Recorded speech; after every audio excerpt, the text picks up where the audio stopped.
Discuss about the various kingdoms, ठीक है, separately एक एक किंगडम को एक एक पढ़ेंगे हम और उनको डिस्कस करेंगे।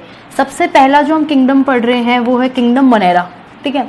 किंगडम मोनेरा के जो अभी हम लोग देखो, सबसे पहले हम चैप्टर को 3 पार्ट में डिवाइड, मतलब कोई भी किंगडम को 3 पार्ट में पढ़ रहे हैं। सबसे पहले उसके जनरल कैरेक्टर्स पढ़ेंगे, ठीक है। देन उसका हम लोग क्या पढ़ेंगे, क्लासिफिकेशन, कि इसके अंदर मोनेरन्स के अंदर या फिर और दूसरा जो किंगडम पढ़ेंगे इनके अंदर फर्दर कौन कौन से कैटेगरीज हैं, क्लासेस हैं, और लास्ट में हम लोग एक कंक्लूजन या फिर हम लोग जो इकोनॉमिक इंपॉर्टेंस होगा उन ऑर्गेनिजम्स का वो सब डिस्कस करेंगे। तो सबसे पहले हम लोग मोनेरन्स का क्या पढ़ेंगे, एक जनरल इनके कैरेक्टर्स के बारे में हम लोग डिस्कस करेंगे। सबसे पहला, मोनेरा के अंदर जो सोल मेंबर्स होते हैं वो बैक्टीरिया। सोल मेंबर्स मीन्स ऐसे मेंबर जो सिर्फ और सिर्फ इसी के अंदर मिलते हैं, मतलब बैक्टीरिया वो मेंबर्स हैं जो सिर्फ मोनेरा के अंदर, मतलब मोनेरा अगर आप एक किंगडम देखो तो इसके अंदर आपको सिर्फ बैक्टीरिया मिलेंगे, इसके अलावा कोई अलग से वैरायटी नहीं मिलने वाली है, ठीक है। नेक्स्ट है दे आर कॉस्मोपॉलिटन। तो word cosmopolitan means they are distributed, मतलब ये बहुत अच्छे से डिस्टिंक्टली अलग अलग जगह पे डिस्ट्रीब्यूटेड है। ऐसा नहीं है कि कोई एक जगह पे ही मिलेंगे, लाइक इनका जो हैबिटेट है वो वाटर है या फिर आपका सॉइल है, नहीं, ये हर जगह मिलते हैं। एवरी टाइप ऑफ हैबिटेट, किसी भी टाइप का हैबिटेट ले लो जहाँ पे और कोई ऑर्गेनिज्म आपको नहीं मिल सकता, वहाँ पे आपको बैक्टीरिया ज़रूर मिलेंगे, वेदर कितना भी एक्सट्रीम टेम्परेचर्स हों, ठीक है, लाइक बहुत ज़्यादा ठंड हो, पोलर रीजन्स में आपको बैक्टीरिया मिल जाएंगे, ठीक है। हॉट थर्मल वेंट्स के अंदर आपको बैक्टीरियाज मिल जाएंगे जहाँ और कोई लाइफ पॉसिबल नहीं है, बट बैक्टीरिया आपको वहाँ पे ज़रूर मिल जाएंगे। इसके अलावा आप सॉइल के अंदर खूब सारे बैक्टीरिया मिल जाएंगे। तो आपको जो सबसे ज़्यादा बैक्टीरिया का सोर्स होता है ना, सबसे ज़्यादा जो बैक्टीरिया मिलते हैं वो आपको ध्यान रखिएगा सॉइल के अंदर मिलता है। एक हैंडफुल ऑफ सॉइल के अंदर आपको करोड़ों और उससे भी ज़्यादा बैक्टीरिया देखने को मिल जाएंगे, ठीक है। नेक्स्ट है दे आर मोस्ट अबेंडेंट, सबसे ज़्यादा नंबर में है, जो हर जगह मिलने वाले हैं, वो कौन है, आपके मोनेरन्स हैं। Next thing is the cell wall is made up of a special structure which we had discuss earlier, हमने पहले भी पढ़ा है, दैट इज पेप्टिडोग्लाइकेन, और हम इसको म्यूरिन भी बोल सकते हैं और म्यूकोपेप्टाइड भी बोल सकते हैं, सेम चीज़ है। मैंने बताया था पेप्टिडोग्लाइकेन 2 चीज़ों से मिलके बनी, मतलब पेप्टिडोग्लाइकेन के अंदर 2 चीज़ें होती हैं, शुगर एंड योर प्रोटीन्स, ये 2 चीज़ों से मिलके बना हुआ होता है, sugar that is polysaccharide and, तो इन 2 चीज़ों से मिलके आपका पेप्टिडोग्लाइकेन बनता है। और ये 2 टाइप के होते हैं, हम फर्दर डिस्कस करेंगे जब हम लोग सेल वॉल को पढ़ेंगे ना मेजरली, तब हम लोग डिस्कस करेंगे इसको। एक्सेप्शन, मतलब मेनली हम लोगों ने बात की कि जो उनकी सेल वॉल होती है वो पेप्टिडोग्लाइकेन से फॉर्म होती है, दैट इज म्यूरिन, और ये नॉन सेल्यूलोजिक है, इसमें कहीं पे भी सेल्यूलोज नहीं होता है, ठीक है। नेक्स्ट है, अब कुछ एक्सेप्शंस हैं जिनकी सेल वॉल पेप्टिडोग्लाइकेन से नहीं मिलके बनी होती। फॉर एग्जांपल सबसे पहला माइकोप्लाज्मा, सेल वॉल होती ही नहीं है, किससे बनेगी किससे नहीं बनेगी बात तो अलग है, इनके अंदर सेल वॉल होती ही नहीं है। Mycoplasma are the only bacterias which lack cell wall, that you have to remember, okay. So आप इसको बिल्कुल नोट कर लीजिएगा कि they lack cell wall, cell wall नहीं होती है इनके अंदर। नेक्स्ट है आर्कीबैक्टीरिया। आर्कीबैक्टीरिया की जो सेल वॉल होती है वो ऑल्दो नॉन सेल्यूलोजिक होती है बट पेप्टिडोग्लाइकेन से नहीं मिलके बनी होती है। This is made up of pseudomurein, pseudomurein भी आप इसको बोल सकते हो या फिर ग्लाइकोप्रोटीन भी आप बोल सकते हो, ठीक है। म्यूरिन लाइक स्ट्रक्चर होता है बट सम फंक्शनल ग्रुप और समथिंग डिफरेंट, कुछ चीज़ अलग होती है जिसलिए हम उसको क्या बोलते हैं, सूडोम्यूरिन, एकदम म्यूरिन जैसी नहीं होती, म्यूरिन लाइक होती है, ओके।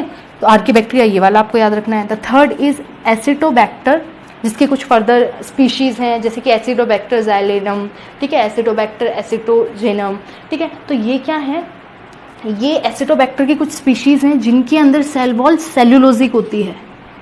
हमने क्या बात की थी कि बैक्टीरिया के अंदर जो सेल वॉल होती है वो नॉन सेल्यूलोजिक होती है because it is made up of peptidoglycan. इसके बाद हमने 3 एक्सेप्शंस देखे हैं। पहला माइकोप्लाज्मा, सेल वॉल जिसके अंदर होती नहीं है। दूसरा आर्कीबैक्टीरिया जिनके अंदर सेल वॉल होती तो है एंड नॉन सेल्यूलोजिक ही होती है but it is made up of pseudomurein, ठीक है। And then last is acetobacter, इसकी कुछ स्पीशीज़ हैं लाइक ज़ैलेनम एंड ये, जो कि जिनकी सेल वॉल सेल्यूलोजिक होती है, नॉट पेप्टिडोग्लाइकेनियस, ओके ये चीज़ आपको ध्यान रखनी है। नेक्स्ट है they are having nucleoid instead of true nucleus, they don't have true nucleus. What do you mean by true nucleus? The nucleus which is surrounded by nuclear membrane, this is the well organized form of nucleus. But when we say that if a nucleus don't have nuclear membrane, then its genome or chromosomes scattered out, okay, they will separate or they will scattered in the cytoplasm. That's why this is a type of non organized nucleus and which we call them as nucleoid. तो nucleoid क्या है? oid जो word है ये होता है के जैसा, न्यूक्लियस के जैसा, न्यूक्लियोइड। तो न्यूक्लियोइड इज व्हाट? न्यूक्लियस के जैसा स्ट्रक्चर होता है but true nucleus is absent. Why absent? Because it lack membrane, nuclear membrane नहीं होती। That you have to be remember, बहुत इंपॉर्टेंट चीज़ है जो आपको ध्यान रखनी है, ठीक है। ऑल्दो ये आपने सब 9th में पढ़ा है बट देन ऑल्सो। नेक्स्ट चीज़ है आपका न्यूट्रिशन, ठीक है। हम लोग इसके ऊपर फर्दर नहीं जाएंगे, वही न्यूक्लियर मेम्ब्रेन नहीं होती आपको पता है, ठीक है। और इसके अलावा और क्या क्या होता है, ये टाइप प्रिमिटिव टाइप की सेल होती है, प्रोकैरियोटिक हमने पढ़ा है, ठीक है। वो हम लोग आगे फर्दर डिटेल में पढ़ेंगे। अभी हम जस्ट एक बार एक ओवरव्यू देख रहे हैं कि आपको अगर सीधा क्वेश्चन आता है कि मोनेरन्स पे आपको कैरेक्टर लिखना है, normal characters of Monera 5 to 6 characters, then you can write these, okay. But further हम लोग पूरा डीपली इसको स्टडी करेंगे। नेक्स्ट है न्यूट्रिशन की अगर बात करें तो हम लोगों ने बात की थी ऑटो हीट्रो, दोनों टाइप का न्यूट्रिशन ये फॉलो करते हैं। ऑटोट्रॉफिक, फोटो ऑटोट्रॉफिक भी होते हैं, कीमो ऑटोट्रॉफिक भी होते हैं। Will discuss further in this chapter also. But autotrophic 2 type के हो सकते हैं, फोटो एंड कीमो, 2 टाइप के ऑटोट्रॉफिक होते हैं। जो लाइट की प्रेजेंस से अपना खाना खुद बनाते हैं, in presence of light, they are photo autotrophic, and which synthesise their food with the help of chemicals, they are known as chemo autotrophic. Next heterotrophic में हम लोगों ने कैटेगरी पढ़ी थी, saprophytic and parasitic, will discuss very well, okay. Next है next हमारे पास क्या है? मोटिलिटी। मोटिलिटी के बेसिस पे जो बैक्टीरिया होते हैं वो 2 टाइप के होते हैं, motile bacteria and non motile bacteria. Generally bacteria motile होते हैं, जिसके एग्जाम्पल है आपके नॉर्मली जितने भी बैक्टीरिया हैं वो सारे आर्की-यू है ना पढ़ेंगे, और आपका BGA, ब्लू ग्रीन एल्गी। देखिए एक चीज़ है, आप लोग के दिमाग में क्वेश्चन आ रहा होगा, या जनरली रहता है, मेरे तो मैं पढ़ती थी दिमाग में रहता था कि why we call this blue green algae if it is bacteria, है ना। ये है तो बैक्टीरिया बट हम इसको ब्लू ग्रीन एल्गी क्यों बोलते हैं? बिकॉज अर्लियर जब साइंटिस्ट ने ये क्लासिफिकेशन किया था तब इसमें सारे एल्गी लाइक कैरेक्टर थे। ये जो बैक्टीरिया है ब्लू ग्रीन एल्गी, ये बैक्टीरिया है और इसमें सारे एल्गी लाइक कैरेक्टर थे, तो इसको एल्गीज में प्लेस कर दिया गया था। एल्गी वाला जो क्लास है, फाइलम है, डिवीजन है, उसके अंदर हम लोगों ने इसको प्लेस कर दिया गया था। बट बाद में पता चला, ठीक है, बाद में जब क्लासिफिकेशन हो गया तब पता चला कि नहीं, ये तो बैक्टीरिया है, इसमें तो बहुत सारे कैरेक्टर बैक्टीरिया लाइक है, then why we place it in algae. So फिर क्या गया इसको वहाँ से निकाल के बैक्टीरिया के अंदर प्लेस किया गया, मोनेरन्स के अंदर प्लेस किया गया, एंड इसका नाम बाद में क्या बन गया, बाद में क्या रहा इसका नाम? साइनोबैक्टीरिया। Y cyanobacteria? बिकॉज थोड़ा सा कंफ्यूजन क्रिएट होता है ना, ब्लू ग्रीन एल्गी, है ना। नए नए बच्चे तो यही समझेंगे कि ये तो एल्गी है, then why we place it है। सो दिस, तो मोटाइल कौन कौन होते हैं? बैक्टीरिया एंड BGA, ठीक है। अब और भी एग्जांपल है, सारे ही जितने भी बैक्टीरिया हैं जनरली होते हैं, एक्सेप्ट एक ही नॉन मोटाइल ऑर्गेनिज्म होता है इनके पास, दैट इज माइकोप्लाज्मा। ये मोटाइल नहीं होता बिकॉज इसके पास मोटिलिटी को करने जैसे कोई स्ट्रक्चर से नहीं होते। मेनली मोटिलिटी कौन कैसे स्ट्रक्चर्स प्रोवाइड कराते हैं? वी हैव डिस्कस फ्लैजेला, ठीक है, या फिर फ्लैजेला हो गया, ठीक है, फिम्ब्रे हो गए, जैसे स्ट्रक्चर्स है वही तो मूवमेंट कराएंगे, बट इनके अंदर है ही नहीं तो कहाँ से होगा? तो माइकोप्लाज्मा के अंदर ऐसे कोई स्ट्रक्चर नहीं होते फ्लैजेला लाइक, तो ये नॉन मोटाइल होते हैं। जबकि बैक्टीरिया और BGA ये मोटाइल होते हैं because they are having flagella. Mainly सिर्फ बैक्टीरिया के पास फ्लैजेला होता है, ध्यान रखिएगा। बैक्टीरिया बहुत टाइप के होते हैं, इनके पास ही क्या होता है? फ्लैजेला होता है, जबकि BGA के पास फ्लैजेला नहीं होता। उनका जो स्ट्रक्चर है वो इस टाइप का है कि वो ग्लाइडिंग मूवमेंट कर लेते हैं, ऑल्दो मतलब ऐसा मूवमेंट फ्लैजुलर मूवमेंट नहीं कर पाते, बट सिंपल ग्लाइडिंग मूवमेंट कर लेते हैं, ठीक है। तो ये क्या हो गए आपके? 2 टाइप की हो गई मोटिलिटी के बेसिस पे, motile and non motile. Motile के अंदर 2, बैक्टीरिया एंड BGA। बैक्टीरिया के पास फ्लैजेला वाला होता है तो फ्लैजेलर मूवमेंट करता है। BGA जो होता है दैट इज साइनोबैक्टीरिया, वो ग्लाइडिंग मूवमेंट शो करता है। नेक्स्ट ग्लाइडिंग मतलब स्लाइटली थोड़ा ऐसे खिसकने वाला सा, बहुत ज़्यादा ऐसे मूव नहीं कर सकता, वो तो कोई भी नहीं कर सकते, बट वो थोड़ा ग्लाइडिंग वाला मूवमेंट करेगा। नेक्स्ट है चिपक के, सरफेस से चिपक के चलने वाला। नेक्स्ट है नॉन मोटाइल के अंदर आपका माइकोप्लाज्मा है ही। क्यों ये नॉन मोटाइल है? क्यों इसके अंदर सेल वॉल नहीं होती?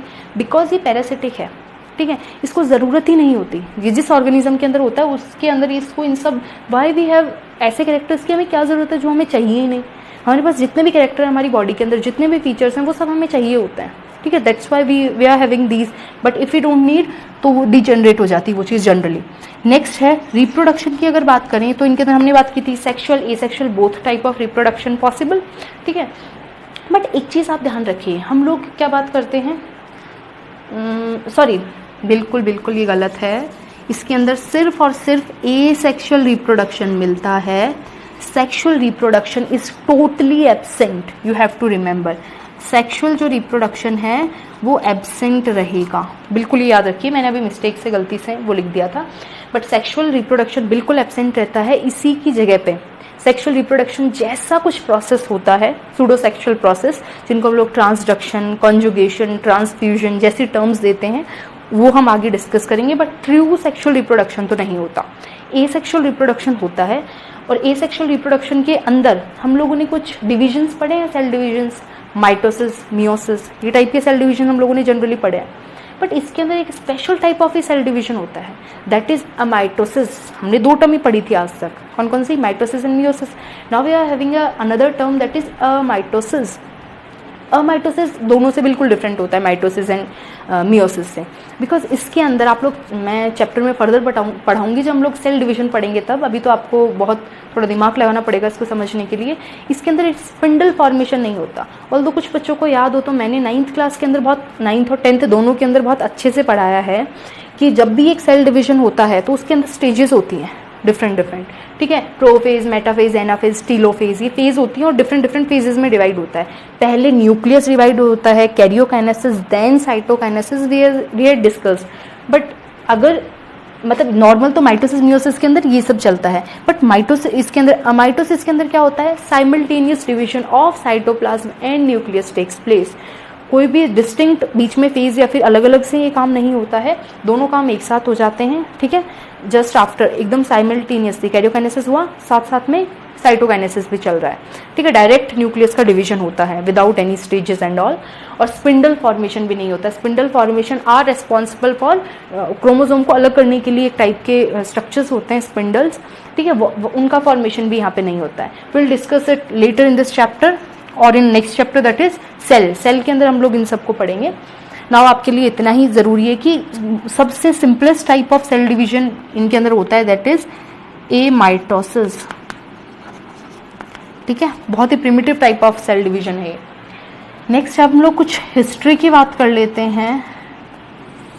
इससे पहले ये नाइट्रोजन फिक्सेशन भी करते हैं, ध्यान रखिएगा, बहुत इंपॉर्टेंट। ब्लू ग्रीन एल्गी जो है वो नाइट्रोजन फिक्सेशन भी परफॉर्म करता है। Nitrogen fixation is what we are discussed a cycle earlier, हम लोगों ने नाइट्रोजन साइकिल पढ़ी होगी, किस तरीके से एटमॉस्फेरिक जो नाइट्रोजन है उसको फिक्स किया जाता है, यूजेबल फॉर्म के अंदर कन्वर्ट किया जाता है जिससे कि प्लांट उसको यूज़ कर सकें, ठीक है। नाइट्रेट, नाइट्राइट, अमोनिफिकेशन, ये डिफरेंट टाइप ऑफ स्टेप्स आते हैं, ठीक है, नाइट्रिफिकेशन, अमोनिफिकेशन, जिसकी हेल्प से एटमॉस्फेरिक नाइट्रोजन जो है वो कन्वर्ट हो जाती है फिक्स्ड नाइट्रोजन के अंदर, देन उसको प्लांट्स और एनिमल्स जो भी हैं वो यूज़ करते हैं, मेनली प्लांट्स यूज़ करते हैं।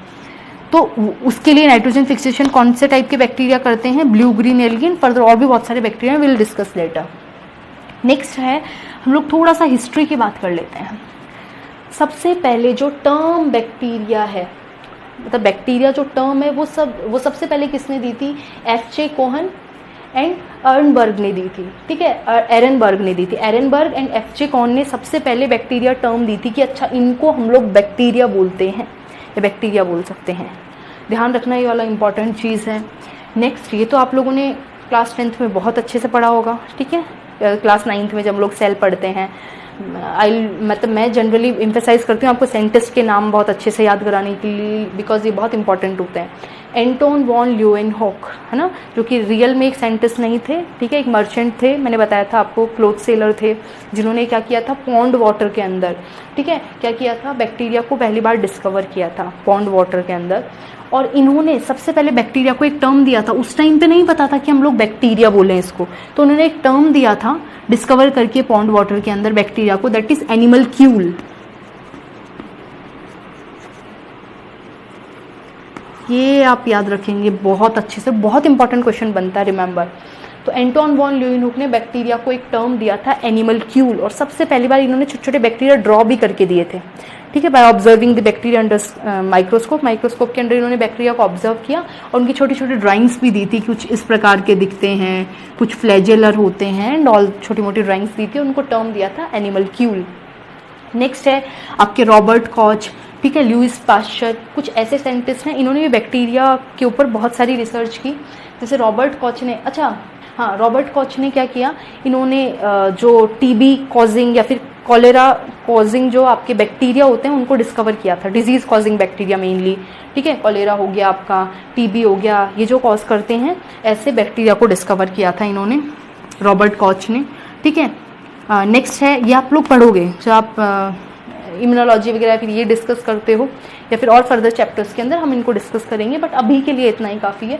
नेक्स्ट है लुईस पाश्चर। लुईस पाश्चर को आप बहुत अच्छे से जानते होंगे, इन्होंने पाश्चराइजेशन करके एक टेक्निक दी थी जिसके अंदर अगर बैक्टीरिया को बार बार सक्सेसिवली हीट और कोल्ड ट्रीटमेंट दिया जाए तो वो किल हो जाते हैं, ठीक है। तो हमारे जो सारे मेनली बेकरी प्रोडक्ट्स होते हैं या फिर मिल्क वगैरह जो भी होते हैं वो पाश्चराइज होते हैं ताकि उनके अंदर बैक्टीरिया किल हो जाए। हम उनको बार बार हीट एंड कोल्ड ट्रीटमेंट देते हैं ताकि बैक्टीरिया उनके अंदर क्या हो जाए, किल हो जाए। और उन्होंने एक थ्योरी दी थी, germ plasm theory, germ plasm theory दी थी फॉर बैक्टीरिया की जो डिजीज होती है वो इनके जर्म प्लाज्म से होती है। विल डिस्कस इट लेटर, ये इतना इंपॉर्टेंट नहीं है, बट ये दो सेंटेंस आपको बहुत इंपॉर्टेंटली याद रखने हैं बैक्टीरियाज के अंदर, ठीक है। सो ये क्या हो गया हमारा, now we are discuss a general introduction, a general brief discussion, ठीक है, हम लोगों ने डिस्कस किया है जिसके अंदर हम लोग को पता चल गया नॉर्मली बैक्टीरिया के क्या क्या कैरेक्टर्स होते हैं, ठीक है। अगर शॉर्ट क्वेश्चन आता है, ब्रीफ क्वेश्चन आता है तो विल राइट दिस। नाउ हम लोग डीपली इसको डिस्कस करेंगे, ठीक है, डीपली डिस्कस करेंगे कि इसके क्या क्या कैरेक्टर्स होते हैं और फर्दर क्या क्या क्लासिफिकेशंस होते हैं, okay. Now we are going to discuss about the various types of bacteria, ठीक है। सबसे पहले हम लोगों ने जनरल कैरेक्टर्स पढ़ लिए, अब हम लोग क्या पढ़ेंगे, सबसे पहला टाइप है यू बैक्टीरिया। देखो हम लोग इस चैप्टर के अंदर मेनली क्या क्या टाइप्स पढ़ेंगे। सबसे पहले हम लोग पढ़ रहे हैं यू बैक्टीरिया, ठीक है, फिर हम पढ़ेंगे नेक्स्ट, इसके बाद यू बैक्टीरिया के जो अंदर ही आता है साइनोबैक्टीरिया, दैट इज बीजीए, है ना। इसके बाद हम लोग पढ़ेंगे माइकोप्लाज्मा,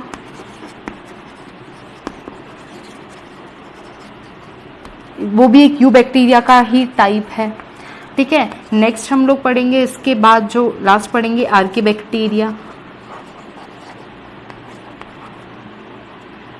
बैक्टीरिया, ठीक है। तो ये चार हम लोग पार्ट्स के अंदर बैक्टीरियाज को पढ़ेंगे। ऑल्दो ये दोनों इसी के टाइप हैं, बट थोड़ा सा डाइवर्सिटी, थोड़ा सा डाइवर्सिफिकेशन है, थोड़ा सा इसके अंदर डिफ्रेंसिएशन है, इस वजह से हम लोग इनको अलग पढ़ेंगे। यू बैक्टीरिया के टाइप ही है साइनोबैक्टीरिया एंड माइकोप्लाज्मा, ठीक है। तो सबसे पहले हम लोग पढ़ना स्टार्ट कर रहे हैं यू बैक्टीरिया। यू बैक्टीरिया के अंदर जनरल हम लोगों ने जो कैरेक्टर्स पढ़े थे वही वाले सारे कैरेक्टर्स रहेंगे। फर्दर हम लोग आगे सेल स्ट्रक्चर इसका डिस्कस करेंगे, उससे पहले हम लोग इनकी शेप डिस्कस करते हैं। ये जो बैक्टीरिया हैं ये वेरियस शेप्स में प्रेजेंट होते हैं। सबसे पहला अगर शेप के बेसिस पे देखें तो सबसे पहला टाइप होता है वो है कोकाए, दिस इज प्लूरल फॉर्म। अगर इसको सिंगुलर में बोलना है तो हम बोलते हैं कोकस, और ये क्या होता है, स्फेरिकल या फिर ओवल बैक्टीरियाज होता है। लाइक अगर इनका शेप ड्रॉ करने को बोले हम लोग तो इनका शेप कैसा होता है, ऐसा। और अच्छा, ये फर्दर आगे और पार्ट्स में डिवाइड है, मोनोकोकस, इनका शेप कैसा होगा, राउंड शेप, ओके। नेक्स्ट है आपके पास डिप्लोकोकस। डिप्लोकोकस मीन्स दो, mono means single, Diplo means दो। जब ये दो के क्लस्टर में हो, ठीक है, तब ये दो के क्लस्टर में हो, फ्रीली नहीं है, दो के साथ क्लस्टर में है, तो हम उसको डिप्लोकोकस बोलेंगे। Coccus, why coccus, because they are spherical, and diplo because they are in two, मतलब टू है, ये टू है नंबर में। देन आपका स्ट्रेप्टो, स्ट्रेप्टोकोकस। स्ट्रेप्टोकोकस क्या होता है, जब चेन में हो, कोकाई बैक्टीरिया जब चेन में होता है तो हम उसको क्या बोलते हैं, स्ट्रेप्टोकोकस बोलते हैं, ठीक है। नेक्स्ट है आपका ये क्या है, चेन में है। फिर आपका staphylococcus, staphylococcus. Staphylococcus is what, जब कोई शेप ना हो, बहुत सारे हैं बट वो क्लस्टर में हो। कोकाई बहुत सारे हैं but they are in cluster, there is no specific arrangement. ठीक है, तो हम इसको क्या बोलते हैं, स्टेफाइलोकोकस। ओके, इनके ये तो सिर्फ कैटेगराइजेशन है, इसके अंदर डिफरेंट डिफरेंट टाइप के बैक्टीरियाज आते हैं जिनको हम लोग पढ़ेंगे। ठीक है, तो ये क्या हो गए, मेजर 4 टाइप्स हो गए। इसके बाद आता है आपका बैसिलाई। क्या आता है, बैसिलाई। बैसिलाई जो है प्लूरल है, और सिंगुलर अगर इसको बोले हम एक बोले तो वो क्या होता है, बैसिलस। एंड ये क्या होते हैं, rod shaped. They are of also different types, like ये क्या हो सकते हैं, मोनोबैसिलाई, ठीक है, diplobacilli, streptobacilli, and their shape is like, ये है monobacilli, diplobacilli, strepto is in chain. Okay, तो ये है। देखो एक और अलग से कैटेगरी होती है, that is coccobacilli. That is coccobacilli. Coccobacilli is what, ध्यान रखिए इसमें 2 टर्म आ रहे हैं, कोको एंड बैसिलाई। मतलब ये ऐसे बैक्टीरिया होते हैं जिनके अंदर दोनों के कैरेक्टर्स होते हैं, कोकस भी एंड बैसिलस भी, दोनों जैसी शेप होती है। लाइक ये कुछ इस शेप के होते हैं, होता तो राउंड ही है बट वो थोड़ा सा इलोंगेट, होता तो राउंड वाला ही है बट वो थोड़ा सा इलोंगेट हो जाता है, जिस वजह से वो क्या दिखने लगता है, थोड़ा सा रॉड शेप भी दिखने लगता है, इसलिए इसको कोकोबैसिलाई बोल देते हैं। ऑल्दो ये बहुत ज़्यादा इंपॉर्टेंट नहीं है but then also you have to remember. Next है अपना vibrio. Vibrio are comma shaped. Comma shaped structures होते हैं, दे आर सॉरी बैक्टीरियाज होते हैं, दे आर लाइक दिस। ठीक है, सिंगल इनके अंदर क्या होता है, बैंड होता है। एक रॉड को हम लोग सिंगली अगर बैंड कर दें, कर्व्ड कर दें, तो वो क्या हो जाएगा, विब्रियो बन जाएगा आपका, जैसे कि विब्रियो कोलेरा इसका एक एग्जाम्पल है। ठीक है, तो ये कॉमा शेप्ड होते हैं। And remember one thing, that they live singly. कभी भी ये इनके जैसे कंबाइंड फॉर्म में नहीं मिलते हैं। ये तो देखो सिंगल भी मिलते हैं, डिप्लो भी मिलते हैं, स्ट्रेप्टो भी मिलते हैं, बट ये ऐसे नहीं होते हैं, ये सिंगली, दे लिव सिंगली और फ्रीली।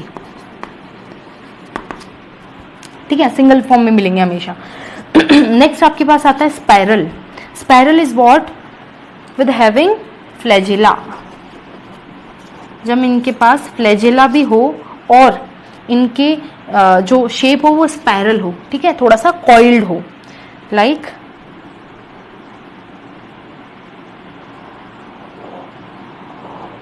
इस टाइप के। ठीक है, यहाँ पे फ्लैजिला होते हैं both the ends and they are considered as spirillum. ठीक है, इनको स्पाइरेलम हम लोग बोलते हैं।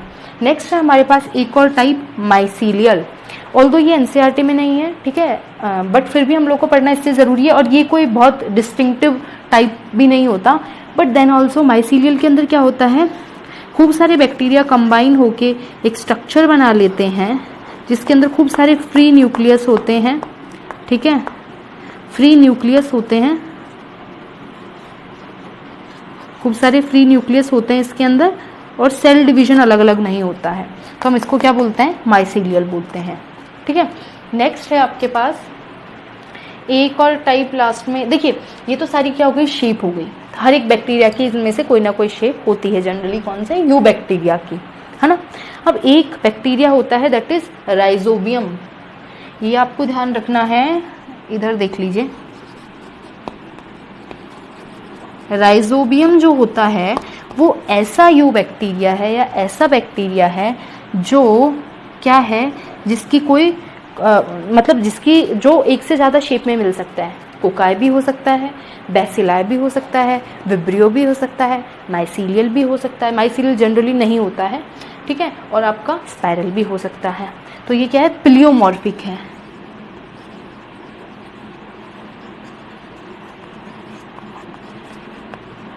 ठीक है, तो ये क्या होता है आपका, प्लियोमॉर्फिक होता है। प्लियोमॉर्फिक मतलब the organism which can exist in more than 2 forms, है ना, और which can exist in various structures and forms. तो Rhizobium is pleomorphic, that you have to be remember. ये बिल्कुल अच्छे से याद रखना है आपको। राइजोबियम इनमें से किसी भी शेप में प्रेजेंट हो सकता है, मेनली कोकस, बैसिलस एंड विब्रियो। ठीक है, तो इस पार्ट के अंदर हम लोग इतना ही पढ़ेंगे। हम लोगों ने अभी तक क्या क्या डिस्कस कर लिया है? सबसे पहले तो हम लोगों ने मोनेरा डिस्कस कर लिया है पूरा, उसके जनरल कैरेक्टर्स को हम लोगों ने डिस्कस कर लिया है। देन हम लोगों ने यू बैक्टीरिया स्टार्ट किया है, और यू बैक्टीरिया के अंदर हम लोगों ने क्या पढ़ लिया है? वेरियस शेप्स पढ़ी हैं बैक्टीरिया की, जिनकी बेसिस पे हम लोग इनको क्या करते हैं? डिवाइड करते हैं। फर्दर इस चैप्टर के अंदर हम लोग आगे क्या पढ़ेंगे? मोनेरा के डिफरेंट ये वाली सब कैटेगरीज पढ़ेंगे। ठीक है, यू बैक्टीरिया को और आगे हम लोग डिस्कस करेंगे, जिसके अंदर हम लोग क्या पढ़ने वाले हैं आगे कि इसका सेल स्ट्रक्चर कैसा होता है। ठीक है, एक सेल, सिंगल सेल ये लोग होते हैं, यूनिसेलर होते हैं, उनका सेल स्ट्रक्चर कैसा होता है, ये चीज़ हम लोग अच्छे से पढ़ेंगे। रेस्पिरेशन कैसा होता है, न्यूट्रिशन कैसा होता है, ठीक है, इनकी इकोनॉमिक इंपॉर्टेंस क्या होती है, विल डिस्कस दैट। अभी तक का बहुत सिंपल है, आगे भी बहुत सिंपल रहने वाला है। अगर आप लोग रेगुलर बेसिस पे इसको पढ़ते हो देन यू कैन। एक चीज़ ध्यान रखिएगा, आपको रिवीजन करना बहुत ज़रूरी है। अगर आप लोग सोचें कि एक बार में याद हो जाएगा, तो वो तो किसी को भी नहीं होता है, कि प्योर रट्टाफिकेशन है, that you have to be, कोई ऑप्शन नहीं है, आपको बार बार रिवीजन करना ही पड़ेगा। आपको एक बार पढ़ो फिर रिवाइज करो, और प्लीज़ रिमेंबर वन थिंग, आपको एनसीईआरटी बिल्कुल लाइन टू लाइन पढ़नी है। मैंने सारी एनसीईआरटी कवर की है इसके अंदर, ऑल्दो हमने तो थोड़ा सा एक स्टेप अहेड, थोड़ा ऊपर ही पढ़ा है, मैंने थोड़ा आपको हाई पढ़ाया है, बिकॉज इतना आपको इंटरेस्टिंग है, इतना आपको पढ़ना भी चाहिए। ठीक है, जब आप पढ़ने बैठ रहे हो तो आप ये नहीं देखोगे, कोई बाउंडेशन नहीं है कि अच्छा मुझे इतना ही पढ़ना है एंड ऑल। तो आप लोग को थोड़ा अच्छे से पढ़ना है, थोड़ा डीप पढ़ना है, बिकॉज आप अभी से ही पूरा अपना नीट की प्रिपरेशन पे आप ध्यान रखिए। 11th-12th आपको बहुत अच्छे से पढ़नी है, तो आपको ये ध्यान रखना है कि आपको एनसीईआरटी को बहुत ज़्यादा क्या देना है? प्रेफरेंस देनी है। एनसीईआरटी आपकी फर्स्ट प्रेफरेंस होनी चाहिए। देन आपको नोट्स पढ़ने हैं, ये जो आपको डेली पढ़ाया जा रहा है आप इसको नोट करोगे। ठीक है, देन आप पढ़ोगे। और कोई रेफरल बुक आपको एज सच मैं तो रेफर नहीं करती हूँ, but then also if you need then you can refer any book which you want, जिसका आपको लैंग्वेज समझ आता है। बट देन ऑल्सो आप एनसीईआरटी अच्छे से पढ़िए, एनसीईआरटी के क्वेश्चंस अच्छे से कीजिए। इसके अलावा आप मेरे नोट्स पढ़िए जो मैं लिखवा रही हूँ, इनको लिखिए और डेली बेसिस पे याद करिए, आपको बहुत अच्छे से याद हो जाएगा। और फिर हम लोग क्वेश्चंस भी करेंगे। ठीक है, I provide you sheet after lockdown and all, then हम लोग ये डिस्कस करेंगे। ठीक है, तो इस पार्ट में इतना ही। नेक्स्ट पार्ट में हम लोग बैक्टीरिया के बारे में और डिस्कस करेंगे। Thank you.